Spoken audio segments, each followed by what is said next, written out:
اور جب مدینہ کے پانی یعنی کنویں میں پر پہنچے، کنویں کے پاس پہنچے تو اس پر مختلف آدمیوں کا ایک مجمع دیکھا جو پانی پلا رہے تھے، اور ان لوگوں سے ایک طرف الگ دو عورتیں دیکھی کہ وہ اپنی بکریاں رو کے کھڑی ہے۔ موسیٰ علیہ السلام سے پوچھا کہ تمہارا کیا مطلب ہے؟ وہ دونوں بولے کہ ہمارا معمول یہ ہے کہ ہم اپنے جانوروں کو اس وقت تک پانی نہیں پلاتے جب تک کہ یہ چرواہیا پانی پلا کر جانوروں کو ہٹا کر نہ لے جاوے، اور ہمارے باپ بہت بوڑھے ہیں۔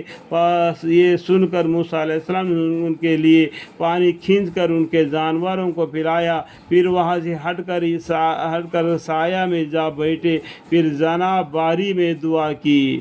پھر کیا کیا یہ کام کر کے انہوں نے کیا کیا، ایک پیڑ کے نیچے جا کے بیٹھ کے اللہ سے دعا مانگی، اے میرے پروردگار اس وقت جو نعمت بھی آپ مجھ کو بھیج دے میں اس کا سخت حاجت مند ہوں، جو بھی نعمت آپ مجھ کو بھیج دو گے اس کا سخت حاجت مند ہوں، یعنی کہ بھوک سے بھی ہو اور بے گھر سے بھی ہو۔ سمجھ میں آیا؟ تو موسیٰ علیہ السلام کے پاس ایک لڑکی آئی، شرماتی ہوئی چلتی تھی، اور آ کر کہنے لگی کہ میرے والد یعنی میرے باپ تم کو بلاتے ہیں تاکہ تم کو اس کا سل دے جو تو نے ہمارے خاطر ہمارے جانوروں کو پانی پلایا تھا۔ سو جب ان کے پاس پہنچے اور ان سے تمام حال بیان کیا تو انہوں نے تسلی کی اور کہا کہ اب اندیشہ نہ کرو، تم ظالم لوگوں سے بچائے۔ تو موسیٰ علیہ السلام ان کے لڑکی کے ساتھ ان کے گھر گئے، ان کے باپ سے کیا کیا کہ پورا قصہ بتا دیا۔ تو انہوں نے بولا کہ تم ابھی اندیشہ مت کرو، ابھی ڈرو مت، تم ظالم لوگوں سے بچ کر آ گئے۔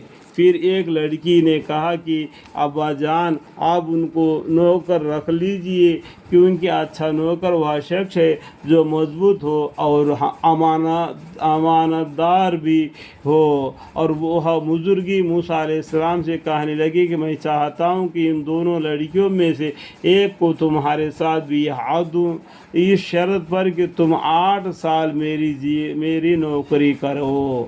دیکھو 8 سال نوکری ان کے گھر میں کریں گے تب ایک لڑکی کو اس کے ساتھ شادی کریں گے، 8 سال۔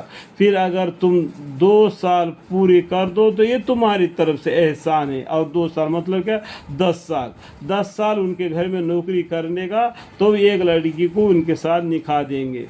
آج کا نکاح اس ٹائم کا نکاح میں کتنا فرق ہے آپ اندازہ لگاؤ۔ اللہم اغفر لی، اللہم اغفر لی۔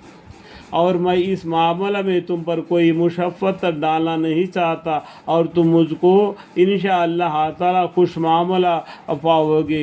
موسیٰ علیہ السلام رضامندی ہو گئے اور کہنے لگی کہ بس تو یہ بات میرے اور آپ کے درمیان پکی ہو چکی ہے، ان دونوں مدتوں میں سے جس مدت کو بھی پورا کر دوں مجھ پر کوئی زبر نہ ہوگا، اور ہم جو معاملہ کی بات چیت کر رہے ہیں اللہ تعالیٰ اس کا گواہ کافی ہے۔ یعنی یہ 8 سال یا 10 سال کوئی بھی ایک کام تک پہنچ جائے گا تب آپ کا وعدہ آپ پورا کرنا پڑے گا۔ اس کے بیچ میں آپ میرے بیچ میں ہمارے بیچ میں کون ہے؟ اللہ گواہ ہے۔